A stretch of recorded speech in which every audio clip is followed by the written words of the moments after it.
Hello and welcome everyone.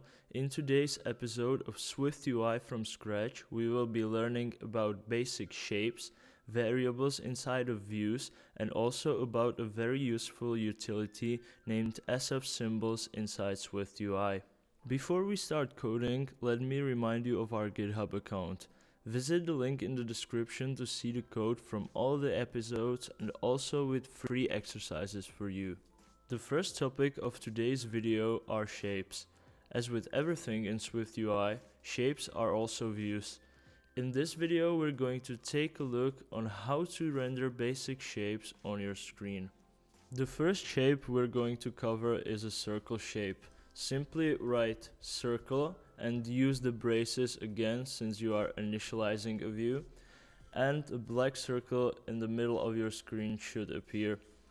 As with every view, you can use view modifiers on it. So for example, if you want to change its color, you use the foreground color modifier and use red, for example. And you can also use frame modifier and say the width will be 300, for example. And you can see that even though we haven't specified the height, it stays as a circle. It's not some kind of an ellipsis or some other shape. The height for this is only for the actual frame, as you can see here on the screen. If I set the frame height to 300 as well, you can see that the frame around it is now 300 by 300. Another built-in shape inside of SwiftUI is a rectangle. Let's change the circle to a rectangle. But as you can see in the preview, we actually got a square. That's because the frame's width and height is identical. If you, for example, change the height to 600 right now, you can see that we will get a rectangle. Another one will be an ellipse. Let's try using an ellipse. And as you can see, we get an ellipse shape. If you change the frame back to 300 right now, you can see that you actually get a circle.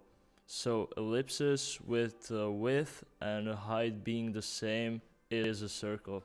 The last one will be a capsule. Let's try using this shape. But as you can see, nothing changes. That's again because the frame's width and the height is the same. Let's go back to the 600 pixels for the height, and you can see that the capsule shape is now being rendered on your screen. We're going to make our custom view now using the shapes. So first of all, make a new structure, which is going to be called circle view, and initialize our custom view as we did in the episode number 2. And we're going to start simply with a circle. Now we will call the circle view inside our content view. So when we hit resume now, we should see a black circle on our screen. And also what I want to do is put some text underneath the circle. What you can do to call a Vstack is to hold Command and left click on this circle right here and choose the option to embed in Vstack. So as I said, we want to put some text underneath. It's going to be text for now. And also what I want to do is set the frame of this whole stack right here. So I'm going to go here and put the frame modifier and set the width to 300 and a height to 300 as well. Also, I want to change the foreground color of the whole stack as well. So I'm going to use the foreground color and set it to red. As you can see, I've set the foreground color to the whole stack, which means that the foreground color of the circle and the text is going to be red automatically. Also, I want to change the font size of the text. So the modifier here is font, and you use dot system and the size here, and we can set it to 35 for now. What I'm going to do now is to call the circle view 3 times inside the content view. So again, command left click on the circle view and embed it inside the Vstack. And I'm going to copy this and put it twice here. And also going to actually change the frame to only 200 by 200, so all of these 3 can fit the screen. And what I want to do now is to actually make something that looks like a traffic light. So the first circle will be red, the second one will be orange, and the third one will be green, and also the text should be changed to something. How can I do this without actually making 2 other structs? What we need to do now is to introduce a thing called variables inside views. With the usage of variables, we can change the appearance and also the behavior of our view. In our case, in the circle view, let's take a look of what could be stored as a variable, what type of an information. So first of all, we want to change the text each time we call the view. So this could be one variable. Also the font size, then the width and the height of the frame, and also the color of each circle view that's going to be rendered.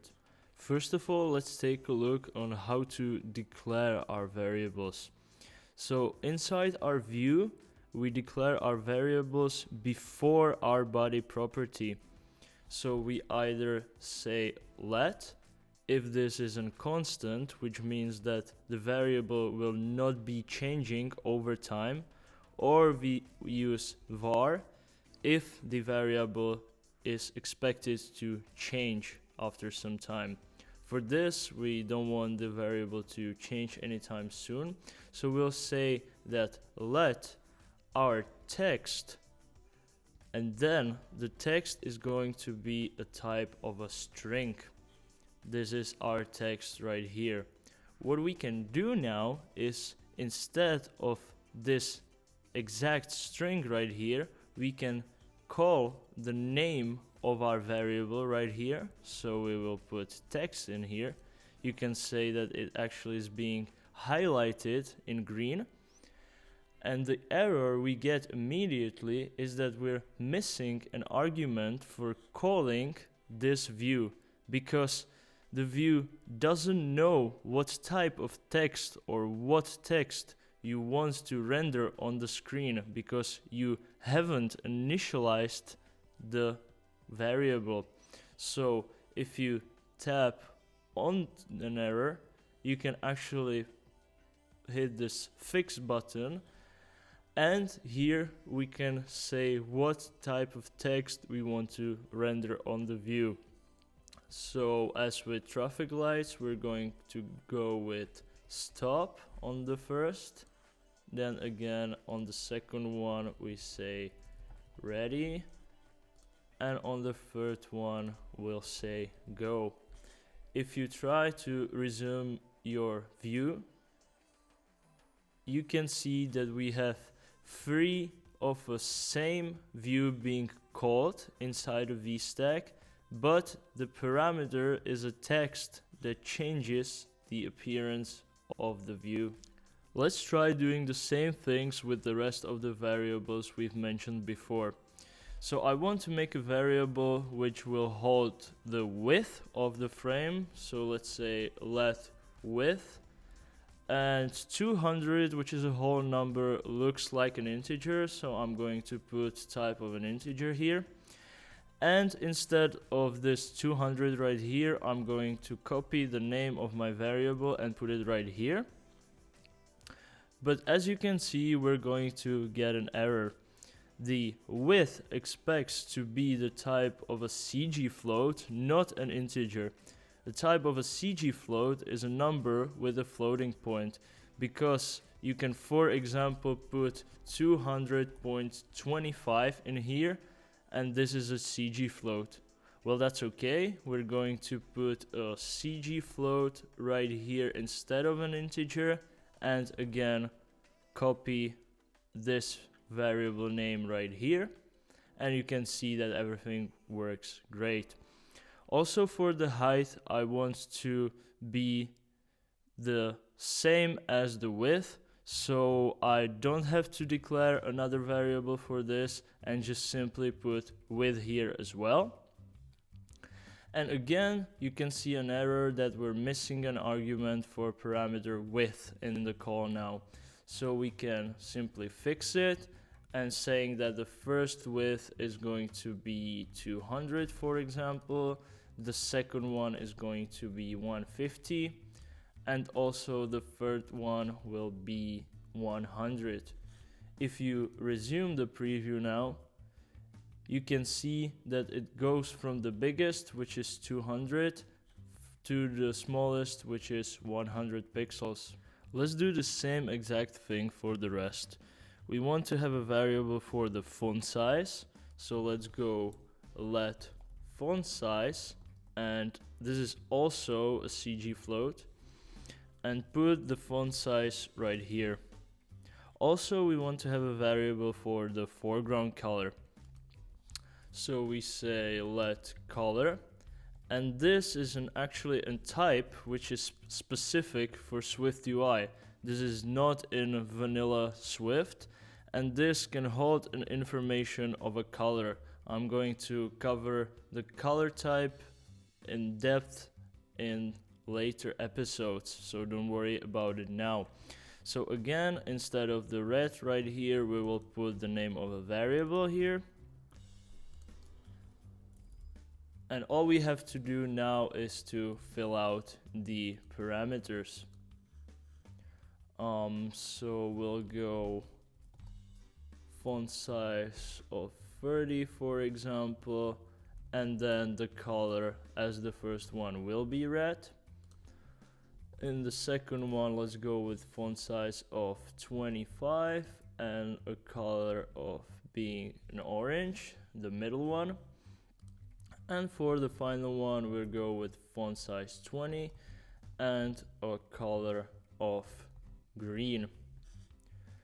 Let's hit the resume now, and you can see that we have 3 views that have the same structure, but the parameters are different.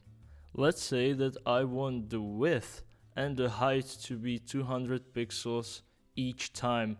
So what I can either do is put 200 and 200 as before, or what I can do is to actually say that the width is going to be 200 right here.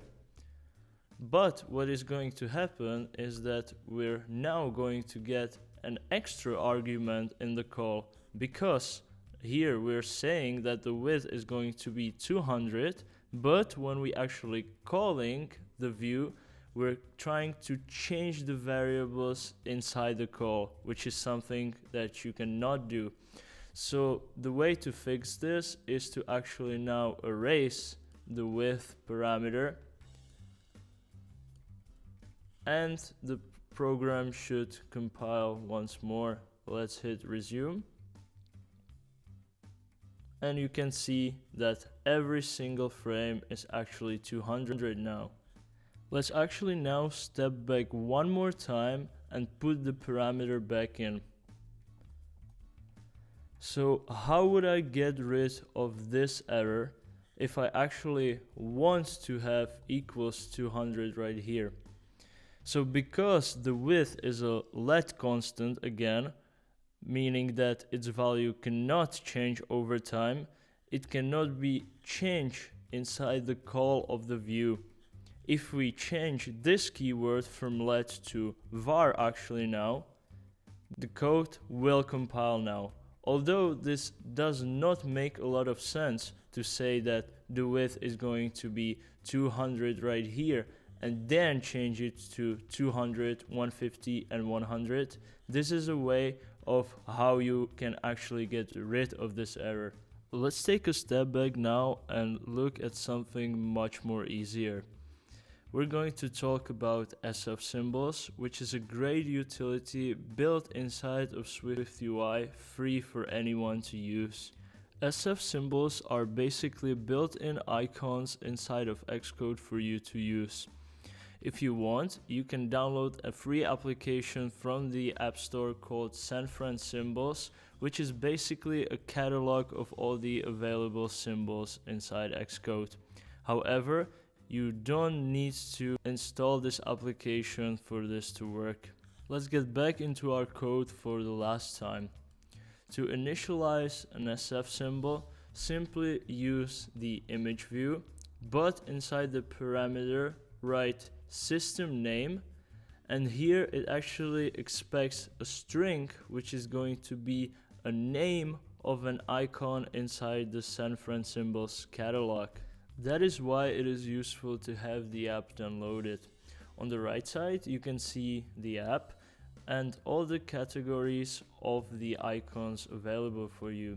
So we can go to all, for example, and choose, I don't know, a random one right here, which is going to be go forward. If you click on it, you can see the usage actually, but what you can do is copy the name by hitting this button right here, and in the string parameter, use the quotes and put the name of the icon. You can see that we got the icon rendered on our screen. Well, that is going to be it for today. If you are interested in doing the practice task, be sure to visit our GitHub profile. Link will be in the description. Thank you very much for watching. If you enjoyed and got some knowledge from today's episode, hit that like button below and subscribe for number 4.